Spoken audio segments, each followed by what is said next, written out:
இங்க பாரு ரோஹித், என்னால ரொம்ப நேரம் இந்த ஹாஸ்பிட்டல்லயே இருக்க முடியாது. அதனால எல்லா பொறுப்பையும் உன்கிட்ட ஒப்படைக்கிறேன். மெடிசின்ஸ்லாம் வேலைக்கு கொடுத்துடணும். அப்புறம் டாக்டரோட கோஆர்டினேட் பண்ணி எப்பவும் கான்டாக்ட்லயே இருக்கணும். எல்லாமே ஷெட்யூல் படி பெர்ஃபெக்ட்டா நடக்கணும். எந்த விஷயத்துலயும் கேர்லெஸ்ஸா இருந்துராத. அக்கா நீங்க கவலைப்படாதீங்க. உங்க தங்கச்சி என் தங்கச்சி மாதிரி. நான் உங்களை நல்லா பார்த்துப்பேன். ரோஹித், அது டாக்டர் எதுக்கோ கூப்பிட்டாரா? நீ போய் என்னன்னு பாரு. சரி பாட்டி, நான் போய் பார்க்கறேன். பிரக்யா, நீ போமா, போய் அம்மாவை பார்த்துட்டு வா. நான் சொன்ன மாதிரியே அம்மாவை பார்க்கறதுக்கு எல்லா ஏற்பாடும் பண்ணிட்டேன். நான் கொடுத்த வாக்க காப்பாத்திட்டேன். நீ போமா, போய் சீக்கிரமா பார்த்துட்டு வா. ஆனா பாட்டி, அம்மா அவங்கள பத்தி கவலைப்படாத. நான் அவங்கள வெளியே அனுப்பியிருக்கேன். நீ போய் எவ்வளவு நேரம் இருக்கணுமோ அவ்வளவு நேரம் அவளோட இருந்துட்டு வா. போ. ஹலோ, நீ எங்க போற? ரூமுக்கு தான் போறேன். கண்ணு தெரியலையா? எனக்கு கண்ணு நல்லா தெரியும், காதும் நல்லாவே கேட்கும். அந்த ரிசப்ஷனிஸ்ட் கிட்ட நீ பணம் கொடுக்க மாட்டேன்னு சண்டை போட்டதை பார்த்தேன், கேட்டேன். இப்போ எங்க இருந்து அம்மா மேல திடீர்னு பாசம் பொங்கிட்டு வருது? இப்ப அதெல்லாம் எதுக்கு? விடு அபி. அவ எப்படி வேணாலும் நடந்துக்கிட்டோம். ஆனா நாம நாமளாவே இருப்போம். இவளுக்கு இல்லைனாலும் நமக்கு மனிதாபிமானம்னு ஒண்ணு இருக்குல்ல. தங்கையை பார்க்கணும்னு ஆசைப்படுறவள நாம எதுக்காக தடுக்கணும்? போமா. பாட்டி, மனுஷங்க கிட்டதான் மனிதாபிமானத்தோட நடந்துக்கணும். இந்த மாதிரி கல்லு கிட்ட இல்ல. முதல்ல நான் கேட்டதுக்கு பதில் சொல்லு. உங்களோட எல்லா கேள்விக்கும் நான் நிச்சயமா பதில் சொல்லுவேன். இங்க பாருங்க, வீட்ல இருக்கும்போது உங்க ஆசை தீர எவ்வளவு வேணா சண்டை போட்டுக்குங்க. ஆனா ஹாஸ்பிட்டல் வச்சு இப்படி எல்லாம் பண்ணாதீங்க. ஹலோ, நீ போ. ஆலியா நில்லு. ஆலியா ஒரு நிமிஷம் நில்லு. ஆலியா நான் சொல்றது கொஞ்சம் கேட்டுட்டு போ. What is your problem? காலங்காத்தால வந்து என் மூட ஸ்பாயில் பண்ண, இப்ப மறுபடியும் வந்து என் மூட ஸ்பாயில் பண்றதுக்கு முன்னாடி ஒன் எப்படி நான் எஸ்கேப் ஆறேன். நீ எங்க போறேன்னு சொல்லிட்டு போ. மென்டல் ஹாஸ்பிட்டலுக்கு வரியா? நான் வரல. சொல்லு, என்ன பிரச்சனை உனக்கு? ஆலியா, நாம ரெண்டு பேரும் ஏன் ஹாஸ்பிட்டலுக்கு போய் அந்த அம்மாவை பார்க்க கூடாது? ஸ்வீட், நீ வேணா போய் பார்த்துட்டு வா. ஆனா எனக்கு சுத்தமா டைம் இல்ல. அதுலயும் அந்த அம்மாவை பாக்குறதுல எனக்கு சுத்தமா இன்ட்ரெஸ்ட் இல்ல. ஆலியா, ஃபார்மாலிட்டிக்காவது பார்த்துட்டு வந்துருவோமே. இல்லனா அபிய பாட்டி என்ன ஒரு தடவை முடிவு பண்ணிட்டேன், என் பேச்ச நானே கேட்க மாட்டேன். உனக்கு போகணும்னு நீ தாராளமா போ. என்னை பத்தி யாருமே கவலைப்படாதப்ப நான் எதுக்கு மத்தவங்களை பத்தி கவலைப்படணும் சொல்லு. ஆலியா ப்ளீஸ். இங்க பாரு, எனக்கு சலூன்ல அப்பாயின்மெண்ட் இருக்கு. அதை என்னால கேன்சல் பண்ண முடியாது. ஆலியா, ஒரு 5 நிமிஷம் பார்த்துட்டு வரதுல என்ன ஆயிட போகுது? ஏன்னா ஏதோ ஒரு தப்பு நடக்க போகுதுன்னு என் மனசுக்குள்ள ஒரு ஸ்ட்ராங் ஃபீலிங் இருந்துட்டே இருக்கு. அப்படி என்னமா உனக்கு ஸ்ட்ராங் ஃபீலிங் வருது? சித்தி பாட்டி, அம்முக்கு நினைவு திரும்பிடோன்னு இவன் மனசுக்கு தோணுதான். அம்முக்கு நினைவு திரும்புறது நல்ல விஷயம் தானம்மா.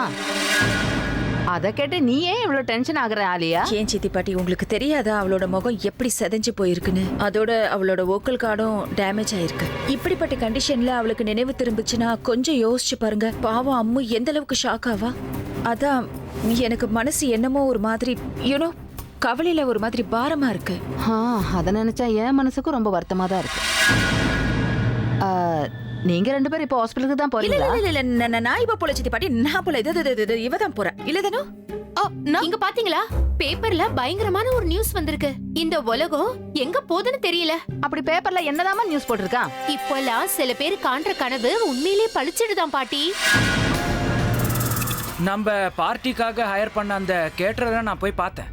பார்ட்டி நடக்கிறதுக்கு முன்னாடி நாள் அவரை யாரோ அடிச்சு போட்டதால அவர் ஹாஸ்பிட்டல் அட்மிட் ஆயிருக்கிறதா என்கிட்ட சொன்னாரு. அப்பதான் எனக்கு ஒரு விஷயம் ஞாபகம் வந்தது. பார்ட்டி நடந்த அன்னைக்கு நான் தான் கேட்டர் அப்படின்னு சொல்லி ஒரு ஆள் வந்திருந்தாரு. அவன் ஒரு சர்தார். அவனோட டர்பன் அப்புறம் அவனோட தாடி இல்லாம அவன் முகம் எப்படி இருக்குன்னு நான் யோசிச்சு பார்த்தப்பதான் தெரிஞ்சது அவன் நவராத்திரி அன்னைக்கு பிரக்யாக்காவை கொலை பண்ண முயற்சி பண்ண அதே டெக்கரேட்டர் தான்.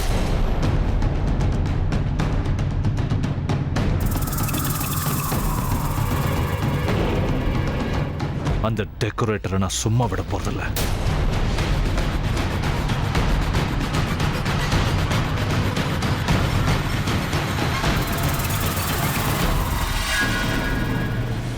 என் உள் மனசு சொல்லிக்கிட்டே இருக்கு. நான் தான் உங்ககிட்ட சொன்னேன்ல, எங்க என் கனவு பழிச்சிருமோன்னு நினைச்சு பயந்துகிட்டே இருந்தேன். இப்ப அதுவும் நடந்துடும் போல இருக்கு.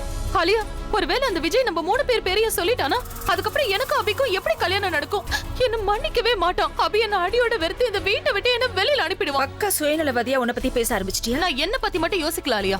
எனக்கும் அபிக்கும் கல்யாணம் நடந்துருச்சுன்னா நம்ம 3 பேருக்குமே இதுல லாபம் இருக்கு. எனக்கு இப்ப கோவம் எல்லாமே அந்த விஜய் மேலதான். அந்த கேட்டரை அடிச்சு போட வேண்டிய அவசியம் என்ன வந்துச்சு அவனுக்கு? தடையத்தை வேற விட்டுட்டு வந்திருக்கான் மொட்டை சாம்பிராணி. ஓகே, முதல்ல நீ அந்த விஜய்க்கு போன் பண்ணி அபி அவனை தேடிட்டு இருக்கான், அவன் கிட்ட மாட்டிக்க வேண்டாம்னு சொல்லு. ஆலியா, இங்க பாரு. உள்ள வரும்போது கதவை தட்டிட்டு வரணும் நாகரிகம்ல உங்களுக்கு? கதவு திறந்து தானே இருந்தது, அதான் உள்ள வந்தேன். பை த வே, நான் உன்னோட அண்ணி. ஏதோ அவுட் சைடர் கிட்ட பேசுற மாதிரி பேசுற. ஒருவேளை உனக்கு அவ்வளவு பிரைவேட்டா பேசணும்னா கதவை சாத்திட்டு பேச வேண்டியதானே? மைதிலி அண்ணி இப்ப எதுக்காக இங்க வந்தேன்னு மட்டும் சொல்றீங்களா? என் புருஷனை தேடி தான் வந்தேன். அவர் எங்க இருக்காரு? உங்க புருஷன் தானே, அவர் எங்க போனாரு வந்தாருன்னு உங்களுக்கு தானே தெரியும். எங்களை வந்து கேக்குறீங்க? எல்லாம் என் தலையெழுத்து. என்ன பண்றது? எங்க 2 பேர் மேலயும் யார் கண்டுபட்டுச்சோ தெரியல. இப்பெல்லாம் அவர் ஏன் கூட இருக்கிறத விட உங்க 2 பேர் கூட தான் நிறைய நேரம் இருக்காரு. உங்க 3 பேருக்குள்ள அப்படி என்ன ரகசியம் இருக்குன்னு தெரியல. உங்க 2 பேரால அவருக்கு ஏதாவது பிரச்சனை வந்ததுன்னா அதுக்கப்புறம் நான் சும்மாவே இருக்க மாட்டேன். அவரை நாங்க என்ன பிரச்சனையில மாட்டி விட போறோம்? ஆலியா, நீயே ஒரு பெரிய பிரச்சனை தான். மைண்ட் யுவர் லாங்குவேஜ் மைதிலி அண்ணி. ஏற்கனவே நான் கடுப்புல இருக்கேன். இப்படி எல்லாம் பேசி என் கோவத்தை தூண்டுனீங்கன்னா அப்புறம் நான் என்ன பண்ணுவேன்னு எனக்கே தெரியாது. கோவமா இருக்கியா? கீழே நடந்த விஷயத்தினாலதான் நீ இப்போ கோவமா இருக்கியா? அந்த விஷயத்துக்கும் உங்க 2 பேருக்கும் ஏதாவது சம்பந்தம் இருக்கா? என்ன மைதிலி அண்ணி நீங்க இப்படி பேசுறீங்க? ஆலியா அவ பர்சனல் ப்ராப்ளம் நினைச்சு கோவமா இருக்கா. உங்களுக்கு என்ன? இப்ப ராஜனா கிட்ட தானே பேசணும். நான் பேச வைக்கிறேன். ராஜனா, மைதிலி அண்ணி உங்ககிட்ட ஏதோ பேசணும்னு சொன்னாங்க. ஒரு நிமிஷம் இருங்க, தரேன். ஹலோ, நான் எத்தனை தடவை ஃபோன் பண்ணேன், நீங்க போனே எடுக்கல. ஆனா தனுவோட போனை ஒரே ரிங்ல எடுத்துட்டீங்க. என்னங்க, உங்ககிட்ட ஒரு முக்கியமான விஷயம் பேசணும். சொல்றேன் கேளுங்க. அண்ணி ப்ளீஸ் என் போனை கொடுத்துட்டு போங்க. அம்மு ரொம்ப பாவம் இந்து. அவளுக்கு நினைவு திரும்பிடுச்சு. ஆனா அவளால பேச முடியல. அப்புறம் டாக்டர் கொடுத்த நோட் புக்ல பிரக்யாவை யாரோ கொலை பண்ண முயற்சி பண்ணாங்கன்னு எழுதி காட்டினான். எனக்கு ஒரு விஷயம் தான் புரியவே இல்லக்கா. பிரக்யாவை கொலை பண்ண யாரு திரும்ப திரும்ப முயற்சி பண்ணிட்டே இருக்காங்க? அவ தப்பு பண்ணிருக்காக்கா. நம்ம அபியா ஏமாத்தி இருக்கா. நம்ம குடும்பத்துல இருக்கிற எல்லாரையும் கஷ்டப்படுத்திட்டு இருக்கா. ஆனா அதுக்காக அவளை கொலை பண்ணணும்னு நம்ம யாருமே நினைக்க மாட்டோம். அந்த அளவுக்கு கல் நெஞ்சு இங்க யாருக்குமே இல்ல. தீர்மானமா எதுவுமே சொல்ல முடியாது. இந்த திட்டத்தை போட்டவங்க நம்ம வீட்டை சேர்ந்தவங்களாவும் இருக்கலாம், வெளியாளாவும் இருக்கலாம். எல்லாரையும் விட அபி இந்த விஷயத்துல ரொம்ப கோவமா இருக்கான். இதை செஞ்சவன் அவன் கையில கிடைச்சா அவனை ஒரு வழி பண்ணாம விட மாட்டான். இன்னொரு பக்கம் அம்முவை நினைச்சாதான் எனக்கு ரொம்ப கவலையா இருக்கு. கலகலன்னு இருந்த பொண்ணு இன்னைக்கு இப்படி ஆயிட்டா.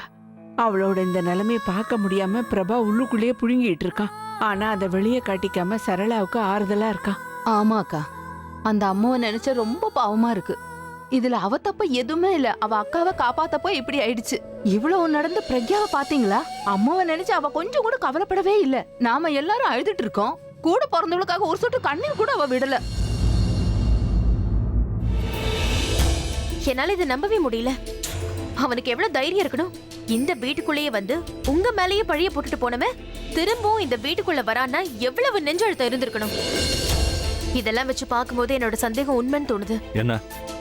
அவனும் சரி, அவனை இந்த வேலைக்காக ஹையர் பண்ணவங்களும் சரி ரொம்ப ஸ்மார்ட்டானவங்க. ஹையர் பண்ணவங்களா? என்ன சொல்ல வர? மறுபடியும் என் குடும்பத்து மேல நீ சந்தேகப்படுறியா? ஆமா, சந்தேகப்படுறேன். என்ன இப்போ? ஏன்னா பிளான் பண்ணி என்னை விரட்டி கொல்ற அளவுக்கு எனக்கும் அந்த டெக்கரேட்டருக்கும் எந்த பர்சனல் விரோதமும் இல்லை. சோ யாராவது அவனை ஹையர் பண்ணிருக்கணும். அண்ட் இந்த ஃபேமிலி மெம்பர்ஸை தவிர வேற யாருக்கும் என்னை கொலை பண்ற அளவுக்கு எந்த மோட்டிவும் இல்லை. ஒருவேளை வெளியேயும் நீ யார்கிட்டயாவது பணத்தை வாங்கி அவங்க ஏமாத்திருக்கலாம். அவங்க உன்னை கொலை பண்ண அந்த டெக்கரேட்டரை ஹையர் பண்ணிருக்கலாம். சான்ஸே கிடையாது. இந்த வீட்டை சேர்ந்தவங்க மாதிரி யாரும் என்னை கஷ்டப்படுத்தினதும் கிடையாது. நானும் யாருக்கும் துரோகம் பண்ணதும் கிடையாது. கிளியரா தெரியுது. இந்த வீட்டை சேர்ந்தவங்க தான் என்ன விரோதியா பாக்குறாங்க. அதனால இவங்கள சேர்ந்த யாரும் ஒருத்தங்க தான் என்ன கொலை பண்ண பிளான் போட்டு கொடுத்துருக்காங்க. இந்த கேள்விக்கான பதில் அந்த டெக்கரேட்டரால மட்டும்தான் தர முடியும். ஆனா அவனை எப்படி கண்டுபிடிக்க போறோம்? நம்ம கிட்ட எந்த சோர்ஸும் இல்லையே. போன் நம்பர், அட்ரஸ் எதுவும் இல்லாம அவனை எங்க போய் தேட போறோம்? ஏய், உனக்கு தந்திரக்காரிங்கிற பட்டத்தை சும்மாவா கொடுத்துருக்கேன்? உன் தந்திரத்தை யூஸ் பண்ணி உனக்குள்ள இருக்கிற சாத்தானை கேட்டுப்பாரு, ஏதாவது சொல்யூஷன் கிடைக்கலாம். நான் தான் தந்திரக்காரி, ஆனா நீங்க அப்பாவி தானே. அதோட அப்பாவியோட உள்ளத்துல அந்த ஆண்டவனே குடியிருக்கிறதா சொல்லுவாங்க. நீங்க ஏன் உங்களுக்குள்ள இருக்கிற ஆண்டவனை எழுப்பி இந்த பிரச்சனைக்கு ஒரு தீர்வு சொல்லி கேட்க கூடாது? எனக்கு ஆண்டவன் மேல நம்பிக்கை இல்ல. எனக்கு சாத்தான் மேல நம்பிக்கை இல்ல. அதனால நாம 2 பேரும் கட்சி மாறிடலாம். அப்படி பண்றதுனால ஆண்டவனும் சாத்தானும் தன்னோட புது பக்தர்களோட பிரச்சனையை உடனே தீர்த்து வச்சிடலாம். நான் எதுக்கு சாத்தானை நம்பணும்? நான் மட்டும் இதுக்காக சாத்தானை நம்பணும்? ஏன்னா நீ நடந்துக்கிறதெல்லாம் அப்படிதான் இருக்கு. நான் செய்யறதுதான் அப்படி இருக்கு. நீங்க பாக்குறதுக்கே அப்படிதான் இருக்கீங்க. ஏய், 1 minute. என்னாச்சு? என் கூட வா. எங்க? அந்த டெக்கரேட்டரை ரீச் பண்றதுக்கு ஒரே ஒரு வழிதான் இருக்கு.